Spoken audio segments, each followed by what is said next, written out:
في كتابه ذاكرة ملك، ذكر الملك الراحل الحسن الثاني أن صحفيا سأله حول القدرات النفطية لجارته الشرقية الجزائر، وعما إذا كانت هذه القدرات تشكل بالنسبة له مصدر إزعاج، فرد عليه الملك الحكيم بالقول: ما يهمني ليس النفط الذي تتوفر عليه الجزائر، بل أوجه استعماله، وفي الوقت الذي يستخرجون فيه البترول أنا أقوم بتشييد السدود.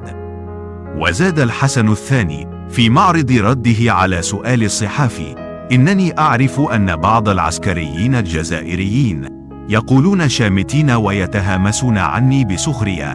انظروا إليه، إنه يغرس الطماطم في الوقت الذي نحفر فيه نحن آبار البترول ونزرع الأنابيب تحت الأرض. لهؤلاء أقول: أتمنى لكم حظا سعيدا في اليوم الذي سيكون فيه عليكم أكل شطائر لحم مصنوعة من البترول.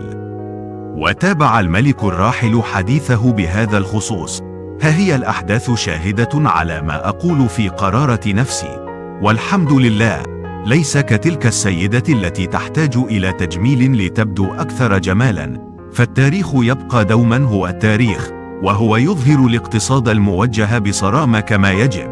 ومتى يجب، وأين يجب. وفعلا، فالجزائر تعيش خلال السنوات الأخيرة على وقع أزمة المياه بسبب شح الأمطار والظروف المناخية التي أثرت بشكل كبير على استهلاك هذه المادة الحيوية من قبل المواطنين، حيث ظهرت بالآونة الأخيرة صورا لطوابير طويلة من الناس وهم ينتظرون حصصهم من مياه الشرب المعروضة للبيع. وقد وجدت حكومة الجزائر نفسها أمام مأزق كبير بسبب تزايد الطلب على مادة حيوية تقلص وجودها في الأسواق المحلية بفعل شح الأمطار وغياب استراتيجية تخص تدبير المياه. كما انتشرت في الجزائر العاصمة التي تشهد مشكل انقطاع الماء بشكل متكرر دعوات للخروج إلى الشارع للمطالبة بالحق في التزود بالماء، غير أن الحكومة الجزائرية لم ترد على غضب الشارع واكتفت بزيادة طلبات الاستيراد من الخارج. وقد تبلورت سياسة السدود في المغرب في عام 1929، بحيث تعززت سياسة تشييد السدود مع وصول الملك الراحل الحسن الثاني إلى الحكم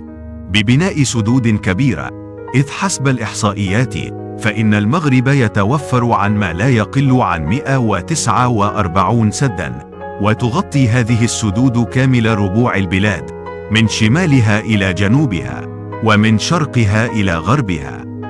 وتفطن الملك الراحل الحسن الثاني لمسألة تدبير الماء منذ ستينات القرن الماضي، ولا سيما خلال فترة دورة الجفاف، وهي ظاهرة دورية تحولت إلى مشكلة هيكلية خلال الثمانينات، وكان لزاما الإسراع في تشييد السدود في كل ربوع الوطن